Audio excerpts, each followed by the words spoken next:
السلام علیکم ورحمۃ اللہ وبرکاتہ۔ ابن جوزی کی ایک بات پڑھ کے میں بہت دیر سوچتی رہی کہ میں کہاں پہ کھڑی ہوئی ہوں۔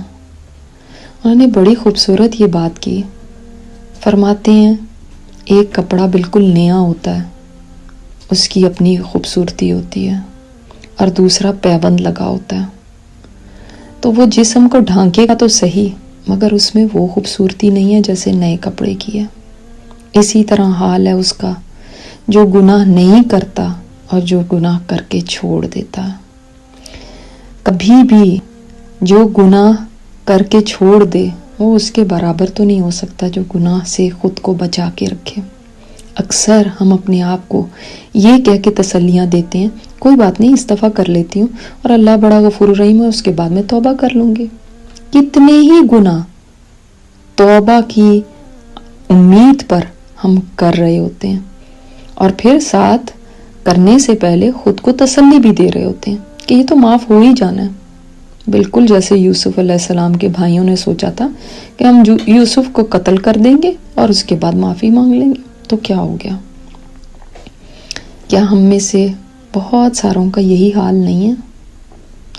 اور پھر اگر ہم اس مثال کو سامنے رکھیں، کتنی خوبصورت مثال ہے کہ ایک کپڑا بالکل نیا ہے اور ایک وہ ہے جس میں پیبند لگاؤ، ہیں تو دونوں ہی کپڑے نا، مگر دونوں میں بہت فرق ہوتا ہے۔ آپ اپنے لیے کس کو پسند کرتے ہیں؟ بالکل نئے کپڑے کو۔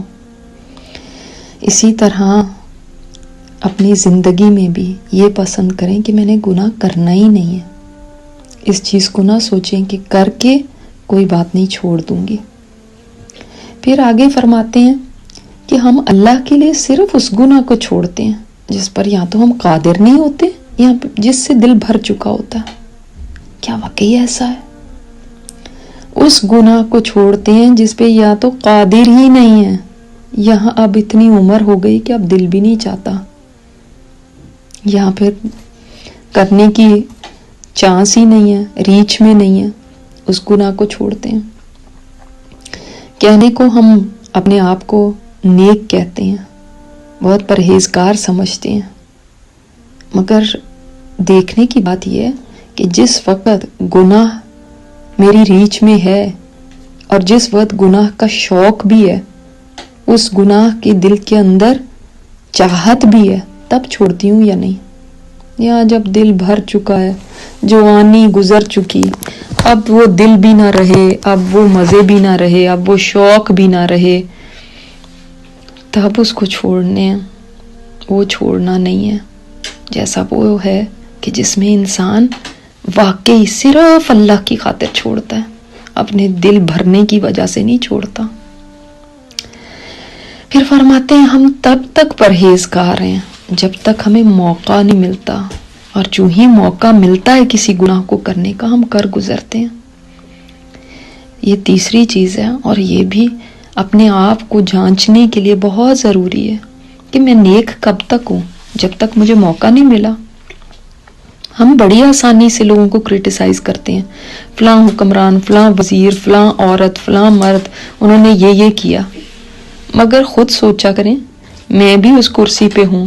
اگر میرے پاس بھی اتنا مال ہو، اگر میرے پاس بھی یہ وسائل ہو، میرے پاس بھی یہ پاور ہو، تو کیا میں خود کو بچا کے چل سکوں گی؟ یا انگور کھٹے ہیں یہ کہہ دینا کیونکہ موقع ہی نہیں ملا، کیونکہ آپ کی پہنچ میں ہی نہیں، تو اب نیکی پرہیزگاری کے دعوے بڑے آسان ہیں۔ اصل بات تو یہ ہے کہ اس موقع پہ میں ہوتی تو میرا کیا رویہ ہوتا؟ کوئی فرق نہیں ہے اس انسان میں اور ہم میں، اگر ہم بھی اس جگہ پہنچ کے وہی کر رہے ہوتے۔ کسی کی کرپشن، کسی کی کہانیاں، کسی کی باتیں کرنا بڑا ہی آسان ہے، اگر اس جگہ پہ خود کو رکھ کے دیکھنا تب پتہ چلے کہ ہمارے اپنے کچے چھٹے کیا ہیں۔ اللہ تعالیٰ ہمیں توفیق دے ان باتوں کو سمجھنے کی اور گناہوں سے بچنے کی۔ السلام علیکم ورحمۃ اللہ وبرکاتہ۔ یہ اسپیکر استاذہ نجیحہ ہاشمی ہے۔ ان کی مزید آڈیو سننے کے لیے لاگ ان کریں الرحمہ.org پر، ARRAHMA.org۔